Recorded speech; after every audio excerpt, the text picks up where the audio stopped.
Então, não vai ter benefício prático para ele. Do contrário, ele vai contribuir com algo em que ele não vai poder usufruir, que não vai ter retorno. Ele não vai poder usufruir. Vai ser vantajoso para ele? Não vai. Bom, doutor, o projeto também trata sobre o Conselho Municipal da CAPES, esse conselho que fiscaliza, que rege, que dá as diretrizes da CAPES também. Quais são os pontos em que o sindicato observa que tira poderes do Conselho da CAPES?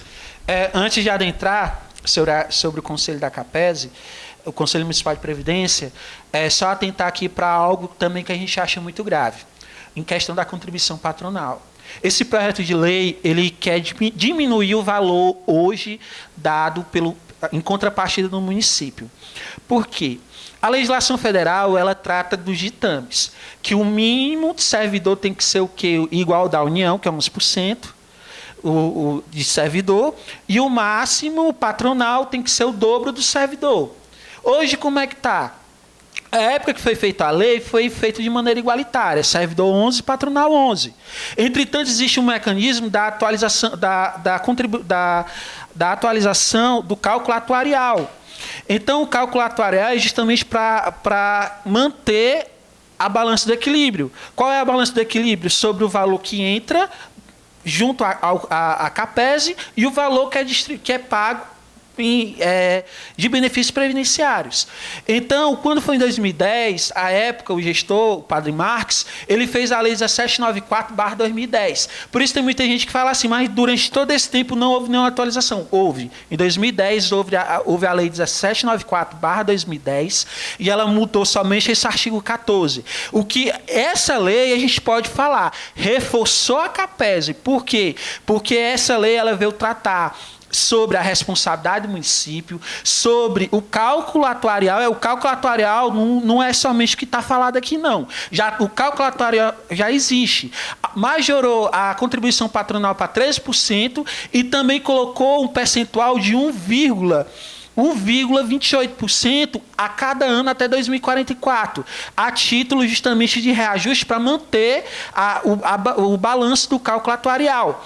Então, o que foi que aconteceu? Com o passar do tempo, era 13% em 2010, foi se aumentando e hoje nós temos a ordem de 22%. Qual é o objetivo desse projeto de lei? Cair. Não somente cair. Então, quando você cai, o cálculo atuarial, se salvo engano, a Maciz até me falou, está mais ou menos 59%, justamente o déficit atuarial. Se ele colocar ainda mais para baixo a contribuição patronal, porque ele está no projeto de lei, aqui ó, a gente pode falar no inciso segundo, aqui o que ele fala, né, das contribuições previdenciárias são fixadas respectivamente. Ele colocou de forma nominal, 11% dos servidores, mas do patronal ele deixou vinculado a outra lei, de acordo com o valor definido em cálculo atuarial estabelecido em lei para o ente federativo. Quer dizer, ele fundamentou para um cálculo atuarial e uma outra lei que ele vai fazer posterior a isso. E aqui onde a gente vê um exemplo má-fé da parte da administração, porque ele já era para, junto a esse projeto, já mandar outro projeto de lei. Porque a partir do momento que esse projeto de lei aqui for votado e sancionado, ele vai revogar o que fala nessa parte da 1665/2006 sobre a contribuição patronal. E aí ele não vai poder pagar. Por quê? Porque não existe uma lei. Pelo princípio da legalidade, ele não vai poder pagar. E aí ele, ao invés de ter mandado junto com esse projeto de lei, não, ele está primeiramente querendo passar esse daqui para depois mandar. E se ele demorar? O município perde a obrigatoriedade de ficar fazendo os repasses patronais? Perde, porque não tem, pelo princípio da legalidade, ele não tem a obrigação de poder passar. Porque não existe na lei, porque a lei ela está condicionando para outra lei. E que outra lei é essa? Ele não mandou o projeto ainda. Pelo menos por enquanto a gente não está sabendo que ele mandou. Então, pelo princípio da legalidade, ele se excusa. Ele pode se excusar. Ele passar o de servidor. E outra, quando ele mandar, ele pode colocar um percentual menor. E aí onde vem a balança pode pender contra o caixa de servidor. Hoje nós temos quase 27 milhões na CAPES, mas a folha da CAPES dá 500 mil reais mensais.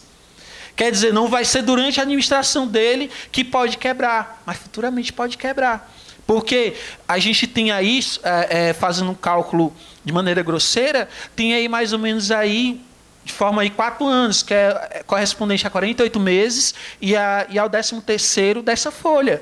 Então, assim, se não for feito algo com responsabilidade, a CAPES pode vir a quebrar, como outros fundos de previdência própria que é só a gente procurar que a gente acha. Bom, passando então, doutor Augusto, para a situação de fiscalização do Conselho Municipal de Previdência, o que muda com essa reestruturação da CAPES? Quando ele fala que ele está reforçando os poderes do Conselho, isso daí é uma falácia. Por quê? Porque todos os artigos que está no artigo 26, todos os incisos, do inciso 1º até o inciso 17, todos eles já estão previstos na legislação, todos eles. Não tem nenhum, nada tirando. Aí ele pega, ele dá um inciso, que agora me falhou um pouco a memória, mas que ele dá, adotar as providências, está aqui no inciso 10, adotar as providências cabíveis para a correção de atos e fatos decorrentes de gestão que prejudicam o desempenho e o cumprimento da finalidade da CAPES. Ele fala assim de uma maneira muito abstrata.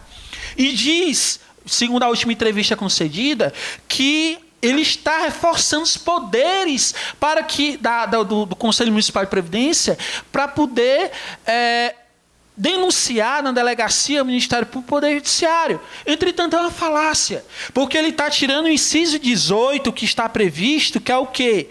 Acionar as autoridades competentes nos casos de irregularidade, inclusive a apropriação indébita. Quer dizer, mais claro do que isso, eu creio, Michael Rios, que não existe. Mais claro do que a lei que está vigorando hoje, que fala acionar as autoridades competentes, ele tirou. É o inciso 18, ele tirou. Quando ele fez a modificação, ele tirou.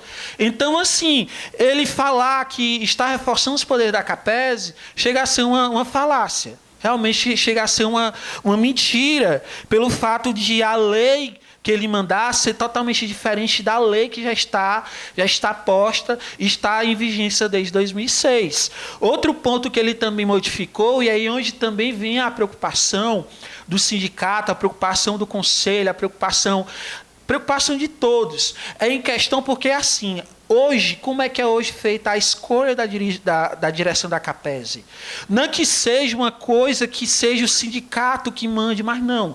É feito o conselho tem representantes do sindicato, representantes do Poder Executivo, representantes do Poder Legislativo, representantes dos aposentados. Então, a gente tem essas 4 categorias, que são as partes indiretas, as partes diretas, quer dizer, que fazem parte do conselho. E essas 4 entidades, as 4 representações, elaboram uma lista sextupla para o prefeito escolher. Dos 6, escolher 2, o diretor executivo e o tesoureiro, que são os responsáveis pela direção da CAPES. Ele quer mudar isso, ele quer tirar esse poder de fazer a lista sexta, essa lista que a gente chama lista fechada, a título de comparação, assim como o presidente da República escolhe o componente do STF, né, através de uma lista tríplice, mas aqui a gente tem uma lista sexta para o Conselho da CAPES. E que tem um mandato de 2 anos também. Existe um mandato de 2 anos. E aí ele quer acabar com isso.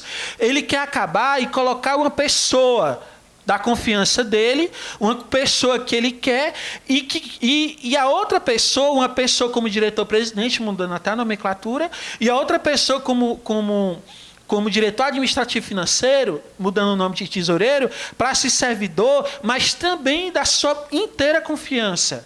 Então, onde há participação do sindicato nisso? A gente, por isso que, mais uma vez, eu reforço, a gente vê esse modelo de administração está sendo completamente rechaçado. Existe um projeto de lei que agora a memória me falhou, mas é um projeto de lei que está no Senado de 2015 e que ele quer acabar com isso, com indicação política. Porque vai ser tratado puramente por indicação política, a indicação dentro da CAPES. E aí o que a gente vê?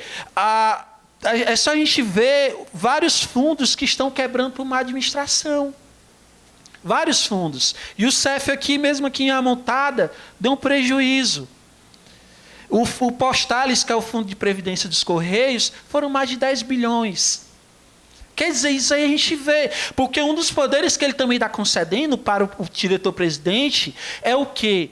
É ele decidir sobre os investimentos. Como é que é feito hoje na CAPES os investimentos? Os investimentos está na diretoria executiva, componente pelo diretor executivo e pelo tesoureiro, o Conselho Municipal de Previdência e o Comitê Investidor.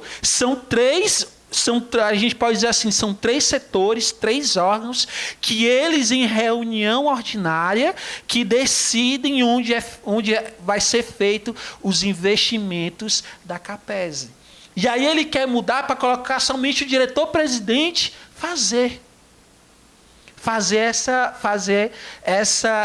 decidir sobre os investimentos. Então isso é uma coisa muito grave, uma coisa muito perigosa. O atual prefeito ele esquece que ele apenas é temporário.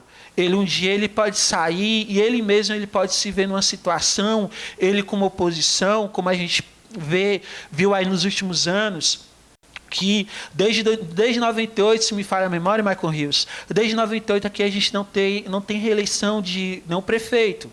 Então, como a gente está vendo aí sempre a alternância de poder, ele pode se ver do outro lado, daqui a 4 anos. Então, isso é uma coisa perigosa. Mais uma vez, é uma coisa perigosa e prejudicial, porque afinal nós estamos tratando da previdência do servidor. O prefeito ele fala que lá tem dinheiro público. Concordo, tem dinheiro público, mas é um dinheiro não é que seja publicizado para a população em geral, mas sim é o dinheiro que ele trata do futuro dos aposentados, de quem hoje está aposentado e que vai ficar recebendo sua aposentadoria ou sua pensão até o fim da vida, como também dos servidores que hoje estão na ativa e amanhã estão se aposentando. Então, é uma coisa de se preocupar demais, é uma coisa que nós devemos fiscalizar, que nós devemos vigiar. Então, é mais uma ilegalidade, um ponto que a gente vê justamente sobre o investimento, a decisão, o poder decisório, se somente na figura do diretor-presidente. E ser escolhido de maneira livre. Porque, até hoje, o servidor que está à frente da diretoria executiva é servidor público. Quem está na tesouraria é servidor público. É assim desde antes da instituição da 1665 em 2006 e após. Que aí a gente viu o Luiz Vando, a gente viu a Isabel Marques, a gente viu o Elton e agora a Marcisa. Bom, diante desses pontos que foram tratados, que são pontos que o sindicato apresentou, né, que contesta nessa nova lei.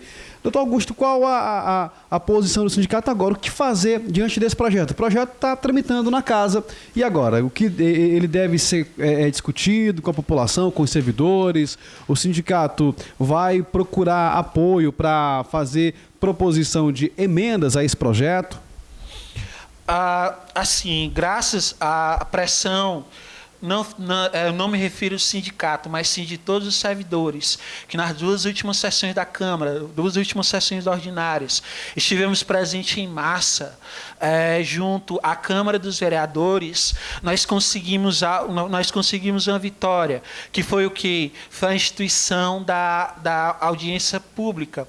E essa audiência pública vai se esclarecer todos esses pontos. Além dos pontos que eu já esclareci, outros que aqui nessa entrevista não dá para esclarecer por conta justamente do tempo exíguo que a gente tem. Mas que na audiência pública a gente vai fazer um comparativo, porque assim, a gente só pode ver mudança quando a gente pega o projeto de lei e compara com a atual legislação. Tem muita gente que só pega o projeto de lei, não, mas o projeto de lei está dando coisa boa. Uma coisa é você pegar o projeto de lei e ver ele limpo e seco. Outra coisa é quando você faz comparação. Que aí você vê, não, aqui mudou, aqui tirou, aqui acrescentou. A gente, somente na comparação é que a gente pode ver. Então, essa audiência civil pública, ela vai servir justamente para isso, e a gente, claro, vamos buscar apoio justamente para que vários pontos desse projeto ele possa ser retirado. Já há alguma data para essa audiência acontecer aqui na cidade? Não, a gente estamos esperando o presidente da casa marcar e a gente também sermos oficialmente convidados, via ofício pelo presidente da Câmara dos Vereadores. A gente está no aguardo e não existe nenhum prazo. Hoje, inclusive, teve uma sessão extraordinária, mas foi tão somente para poder aprovar a lei orçamentária anual, que o prazo era até hoje. Então, foi por isso que hoje eles fizeram essa legislação ordinária. Então, nós estamos no aguardo e estamos preparados. Se alguém quiser tirar alguma dúvida, eu estou no sindicato. A gente não é... Eu quero só esclarecer que a gente não é contra a administração, contra o prefeito. Nós só somos somente contra as ilegalidades e contra a retirada de direitos. Isso aí vamos sempre pautar. E todos esses pontos que eu estou aqui falando, qualquer servidor que tiver essa dúvida, pode me procurar no sindicato, o prefeito municipal, o presidente da Câmara, qualquer pessoa que quiser tirar dúvida sobre realmente a retirar direitos, pode me procurar no sindicato que eu estou lá. Que aí eu vou lhe mostrar tudo bem direitinho, a legislação do projeto de lei, a legislação federal que atinge a matéria e também a jurisprudência e decisões dos tribunais superiores que também falam todas essas ilegalidades aqui que eu mencionei. Ok. Bom, queria agradecer pela participação aqui na nossa Atitude Entrevista do advogado que representa o Sindicato Cispume em Itapajé, doutor Augusto Mamed, que fez uma explanação sobre os pontos em que o sindicato considera que são benefícios tirados dos servidores municipais sobre o projeto que está em pauta na Câmara Municipal, que é o PL 32, que reformula a CAPESE aqui em Itapajé. Doutor Augusto, muito obrigado pela sua participação conosco no programa. Esperamos ter a oportunidade de entrevistá-lo em outros momentos. Também agradeço, Michael Rios, a procura pela atitude de esclarecer esses pontos, porque a gente vê áudio vai e áudio vem e não ter assim uma forma assim, uma explanação melhor, e aqui este canal ele está abrindo essa possibilidade da gente fazer uma explanação maior. E a gente pede para que os servidores possam estar todos atentos aos seus direitos, convocamos a estar presentes nas sessões, na audiência civil pública que será convocada, também nas sessões ordinárias da Câmara dos Vereadores, e vamos à luta, retirada de direitos jamais, vamos à luta que a gente sabe que esse daqui não vai ser a primeira batalha. Aqui é somente a primeira batalha de muitas. Então, somos contra a retirada de direitos já adquiridos mediante muita luta, e estamos na luta para que esses direitos não sejam retirados. Então, servidores, vamos à luta. Vamos à luta contra a PL 32/2017. Encerramos com essa participação o nosso quadro Atitude Entrevista. Encerramos aqui o nosso quadro Atitude Entrevista. Agradecemos a todos pela atenção e até a próxima oportunidade.